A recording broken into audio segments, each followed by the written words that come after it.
So good morning, everyone. I know everybody's interested, and we're also interested in what happened in an hour last night in 3 different districts. We had 4 shooting incidents where 9 people were shot. One was a fatality. First one starting out at 7:30 last night. District 3 officers responded and had a preliminary investigation that there was an argument earlier that led to shots being fired. 2 people were hit. A 37-year-old female was shot in the leg, transported to the hospital, and a 53-year-old man was struck in the head, a grazed wound, but he refused medical treatment.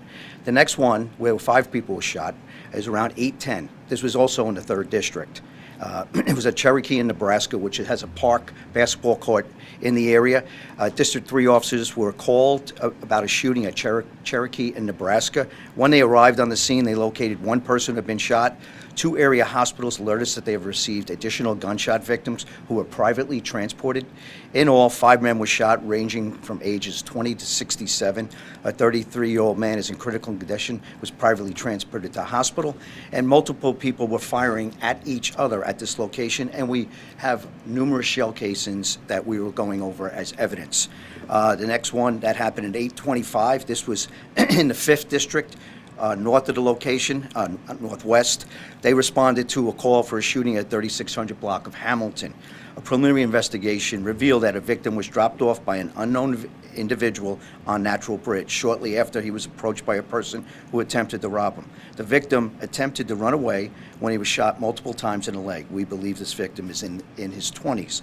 And then the last one within this hour span, as at 4200 West Cope Brilliant, around 8:30 p.m., one was a victim of a homicide. District 5 officers received a call for a shooting. When officers arrived, they found a 31-year-old man, Mikey Durley, who's been shot. He was pronounced dead at the scene. These things are very concerning to us, especially when they happen in such a short time period. I was watching and getting the alerts last night, making a couple of calls inquiring, are these related? We don't see this as being related this time. Always on a Monday morning, we do our crime meetings with our senior staff and go over every single shots fired incident and also every non-fatal and fatal shooting. And so we went over those things. So at this time, the evidence that we're collecting, working with our investigators, they're all active investigations. And right now we have video. In some of them, we have evidence, and we have other things as they're all active investigations going at this time. We take this seriously. As you can see, where we are at in the city of St. Louis, we're in decades low right now as far as it comes to murders in our city. We continue to lower that number, but still too many out there. We have about 120 less shooting incidents this year compared to years past. And at the same time, because of the good work that our men and women are doing and working with the public and having people come forward with information and leveraging technology and this evidence that we received at these scenes, we look to get these trigger pullers off the street. We worked very hard to make sure that we're doing everything we can to prevent the first shooting and then prevent subsequent shootings that happen afterwards. And that's why we're at an 80% homicide clearance rate. And it's one of the highest in the nation for a city that has this type of gun violence that's happening. So good work. We're going to continue to press. But still, where these numbers are going down, far too many. And then you see incidents like this that happened across the city in an hour span. Now, that's unacceptable to us. And we are going to do everything that we can to prevent the first one, but continue to do everything we can to get these trigger pullers off the street, because not only harming people that they're intended targets, but there's going to also people out there when they are shooting at people. We sometimes see people that are unintended targets, and we want to keep everybody in our city safe. So with that, I'll take some questions. You can talk about the incident on Bay. Has to be surprising to see the 17-year-old with his rifle, carrying that rifle. Your thoughts on that for the youth out there? Yeah, those are the type of things that you hear me talk about all the time. We live in a state where it's not prohibited for a juvenile to carry a firearm. It's one of the things that I haven't seen in any other state. Some of the rules that often come up every session, should juveniles be able to carry firearms?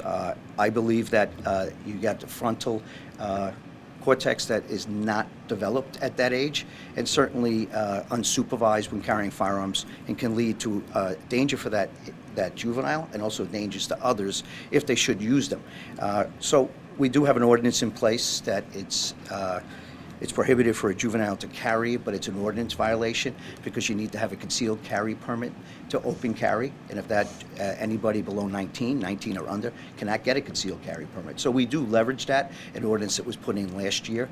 I think it was sponsored by our now mayor, Kara Spencer, and then it was signed by the former mayor, Tashura Jones. So there was cooperative effort happening there. We do use that. But we've seen it. We've seen juveniles where we arrest them one night for doing a carjacking. The same officers, now the juveniles are released, they do another carjacking, and then we're arresting the same individuals. I think that was in the news a couple of weeks ago, and we were pretty outspoken about that. It's about keeping these kids safe. That's the main thing. If they're carrying firearms, what are they doing with these firearms, and how can they get hurt? We in policing want to keep these kids safe. We want to make sure what's going on in their lives, that they were out there, they're doing some of these crimes, and maybe we can get them the help that they need or the families they need. But at the same time, we got to hold them accountable, and we got to find out what's going on. So I hope some of the things we look at can get them into the system to give them the help that they need, and at the same time hold them accountable, because victims have rights as well. So, of the 8 injured, could you just give us a real quick update again of their conditions? Well, actually, for that time, you look at the 4 incidents, one had 2, one had 5, one was a single victim, and then a single victim turned out to be a homicide. So of them all, 4200 West Cope Brilliant, that was one where it resulted in a person dying. So the rest of them, one had serious condition where the 5 was shot. In Nebraska right now is in critical condition, but we can get you an update on where that person's at right now. 9 victims total. 9? Yes, of 9 total, yes. 9 total, 4 shooting incidents, 2 in District 3, 1 in District, and 2 in District 5. So, and like I said earlier, we're not seeing the evidence or anything that any of these are related at this time. Chief, so with the recent rescinding of the police commissioner board, and you find yourself chief right now, do you feel like the governor was premature in trying to get this St. Louis Police Department structure overturned? Because, like I said, it has been recently overturned, and you're still here doing your thing, and there is no active police board. Do you feel like that was something that was prematurely done by the governor? You know, you're going to draw me into politics. A bill was signed 495 earlier this year. I know they have to set up the governance. What's happening now, I think everybody can read what's going on with a special session and dissolving a board and reappointing them. Right now, what I've told everyone, when I was on the city control, I came here to do a job. Mayor, at that time, Tashura Jones, had said, the chief's going to be the police chief. He's going to run the police department. And then at the same time, coming in, you've heard the governor say, this is our police chief. He's going to run all operations. So you kind of get some steadiness with the police chief, who's the same person that was running under city control, now where we have a board of police commissioners. And they have the confidence in this chief for the last 3 years and continuing now under the state controlled bill. So I don't see that changing. It's the governance that kind of has somewhat was put in place. Now there's things, technical rules that they have to do because of legislative rules. But at the same time, we have a transition director as well. So that transition director, his name is Derek Winters. He's been put in place. So at this time, anything that the state needs to know what I'm doing, I do have a place to go to when I need to run things by him from an operational sense. So I want everybody to know there's still steadiness here. There's continuity of the leadership, and and that should give people confidence that although there's things happening from policy and reviews and governance, how we're doing policing, how we're going to continue to look at crime, how we're going to run this police department remains the same, and the leadership. And also, Chief, after an incident like this, with the multiple shootings within an hour time span, what are you doing and what are you giving to your colleagues as far as public trust in the police department? And if I come to St. Louis, this won't happen to me. Well, I would like to say that the shootings and the murders, although we still have we have too many. One's too many. But we are going in the right direction. Some of these areas that these happened, I would say we just got to make sure that we're people that are coming to our town, everybody that lives here, these are the type of things that we're reducing them. We're reducing them. And these officers are doing a tremendous job out there. We are catching a lot of individuals that are causing this violence. but we got a long way to go. Just like every other city has this type of violence, they do have this, and we're going to continue to do the work that we've been doing to make this city safer. Work with the community, go to every community meeting, talk about the issues that they have, and to make sure that when we are making arrests, we're showing people that we're out there. And then if you look at our social media, we're putting more things on social media to show the community what we're doing and how we're working together to reduce this violence and make this city safer. But we continue to know we have our challenges, but we're going to keep addressing those challenges and try to make it even more safe, this city. And then as soon as we have our police officers, we have 10 that graduate. We have 20 in the academy now. We're going to start another academy class in December. We had 2 raises, one in 2023, one earlier this year, to try to make ourselves more competitive. So we'd like to get even more officers on the street, and hopefully with this new police board looking at the budget, they can help with those raises and assist this chief and the department are trying to recruit even more people. I also want to remind everybody in the community, 39 officers that had left this profession, not leave the profession, but left this jurisdiction for other jurisdictions in the area, they've come back, and I've sworn 39 officers in the last 2 years. So people are coming back to this profession. We're starting to build up. We're going to continue to look to try to build our ranks up, bring people in this noble profession. That's going to help us in the strategy plan that we already have in place. Chief, have you had any communication with the FBI that is supposedly flooding the area with so many FBI people now? And if so, what will their role be? Yes. I have a great relationship with all our federal counterparts and state counterparts, and actually even the local jurisdictions. And the SAC over there is named Chris Crocker. I speak to Chris regularly. He's a special agent in charge. They are looking to bring in more, and where we put them, probably strategically, where they can help us is in these strike forces and investigations, and help us with some of the violent crime and some of the things that are happening where it's more patterns and trends. So as soon as they come here, they're also coming to the whole region. They're not just coming to the St. Louis city. They're coming to the region. So I would gladly, any resources that we have, we already work well together. That's why it's not just the St. Louis Metropolitan Police Department is doing it, but our federal partners and also our prosecutor, to remind people how is this getting safe for this city. We also have a prosecutor that's holding people accountable as well, in Gabe Gore. And that relationship and holding people accountable, as well as our U.S. attorney. So coming in, yes, if the FBI is coming in, you'd have to ask them on the numbers that they're bringing in, but any resource that comes in, I welcome. I'd like to add in just an additional thing, separate from the Sunday night stuff, and it's related to an announcement from the FBI. Did you guys see that this morning? Do you want me to go into that? I'll go into that. So the FBI, just showing how we're working together on some of these cases and violent crimes, they actually have a $10,000 reward that was put out, and they made an announcement on a double homicide that happened last September 19th on North Kings Highway of a 42-year-old man named Marshawn White and a 34-year-old man, Marcus Price. And it's one of the cases where we work jointly with, but this is one of the cases we have not solved in a joint operation of doing this investigation. So they've put it out. Please look at that announcement, and definitely if anybody has any information on that, if you can get that word out for us as well, help us solve that case, bring justice to those families, and get a killer off the street, or killers. So at this time, and the FBI, we're working together with that. So it's a $10,000 reward coming from the FBI. And Chief, also, we're seeing that where President Trump has started to bring in or threaten to bring in National Guard troops to cities that have been plagued with violence. Are you worried or are you concerned in at all if President Trump would consider bringing in those troops to St. Louis? And would you welcome the National Guard or federal troops to St. Louis? Well, I have not heard any talk of them coming to St. Louis at this time. Sometimes when things like that happen, they're not in the decision of the chief of police.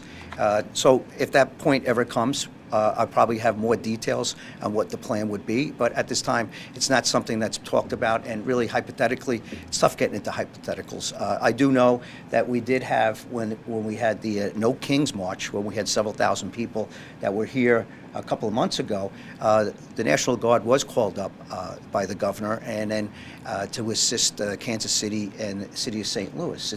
It's something that yes, it was available, but we were able to do things and make sure we kept the city safe, and everybody had a peaceful march, and except for a few that wanted to try to take the highway towards the end of the night, but we were able to dissuade them from doing that. But at that time, the National Guard was there, but it wasn't needed. But you have to work them into the plans if they are going to be here and if they are needed. So you got to have some common sense about how you would do it. But right now, I really can't get into that because it's not a conversation that has even been brought up to this chief or I've heard about until you asked this question.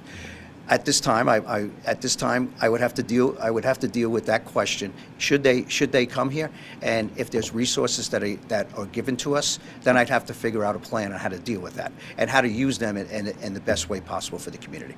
Any last Did you questions? say anybody was arrested in any of these shootings, or do We have. I just did as I said, I do with my senior staff. I just finished doing my crime meeting, so everything's fresh. As far as last night, I was getting updates. I get updates through emails, and then also this morning I went over. Right now, we got some pretty good leads in some of these cases, but I don't want to jeopardize the investigation. They're all very fresh. We're diligently working on it. Our detectives are doing their job. And as you know, we go out, we get video, we canvass for witnesses. There's ballistic evidence that we're testing right now in the laboratory. There's guns firearms that have been covered. I don't want to give the case where it's at, but we're certainly, we're pretty good at doing this when we collect the evidence, and hopefully we can have some news on who's responsible for this, and hope to make sure that we get that person off the street so they can't shoot again. With One 9 more shootings question. in 24-hour span, your call for the violence to end, or if you have a message for them? My message is always put the guns down. We have too many people that are carrying firearms that have poor conflict resolution skills, and they use a firearm instead of using other means. Put the guns down. We go over everybody that uses a firearm. Sometimes they can have them legally and use them illegally. Sometimes they gain them illegally and use them illegally. But my message is to them, it's number one thing that I talk about every week. I do gun stat. Anybody that's illegally carrying a firearm or using it in armed criminal action, I'm ensuring that we're following the case from arrest to adjudication to make sure that we haven't missed anything, and the rest of the criminal justice system is doing that. And then we're going to hold everyone accountable. You use that firearm to hurt somebody, we're going to make sure that we're coming after you with everything that we have in our full force to make a good case or have a good case on an individual that's going to use that firearm to hurt people in our community. And we're working with the Circuit Attorney's Office, and then also we have a U.S. Attorney's Office that actually probably number one in the United States, and I've worked with 4 or 5 different U.S. Attorney offices throughout the United States that treats gun crimes very seriously. You can look up the statistics of Eastern Missouri District as far as the gun cases they take, and on a daily basis, our Circuit Attorney's Office is working with the U.S. Attorney's Office. It's called adoption of cases to go federal. So they take a look at it, and when these cases do go federal, sometimes you're getting stiffer time, and sometimes I like to see that, because if we can get more time for an individual that's going to cause harm in that community, that's the route I want to go. Both are going to get time for using that, but we'll figure out which one makes the best sense. And I'm very happy to see this Eastern District U.S. Attorney's Office continue that, even with the new leadership. Chief, All can you talk right, about? Maria, you're the last question, because the chief has to go to Indian. Can you talk about the park closing at 14th and Vine? Maria's investigation, she's been running. Sure. As you can see, sometimes when you have the homeless issues, sometimes you have narcotics issues, you have mental health issues, and you also have addiction issues. And sometimes when you start breeding everything together, you start to see some of the nuisance problems, and then you start to see crime, and they start to victimize each other. A lot of these crimes that were happening with the homeless populations are the homeless people that are doing it to each other. And I talked about all the issues that are going on. I think we're just trying to make sure that we take back an area, make sure that, as you saw downtown, we put fencing around the old civil court building or the next to the city hall after we had a shooting last year. And we want to make sure we're controlling these areas and start taking about some of these areas. We have so many calls for service, we're trying to prevent our resources from being overused, but in those areas, we have to work together with the administration and all these other departments. In policing, I think we had over 300 calls. We made 37 arrests, I believe, at one time. A number might have grown since the last time I put those numbers out, or I had Mitch put them out. But we're going to continue to address that issue. It is an issue. Get the people the help that they need, and try to get them off the street into some type of housing, or try to get them into a shelter. And I think that's what we're trying to do. It's about compassion to make sure we can take care of people that might not be able to take care of themselves, and then prevent narcotic activity, which leads to other things. So we're going to stay on it. We'll update you. We know things are going on right now as we speak, and then I like the plan. And then if it gets displaced, then we have to address it again. But sometimes that's what happens. And so we're looking to resolve that in a compassionate way, but at the same time, we're not going to allow people to commit crimes against each other. Thank you guys very much, appreciate it. Thank you. Thank you. Thank you, everyone.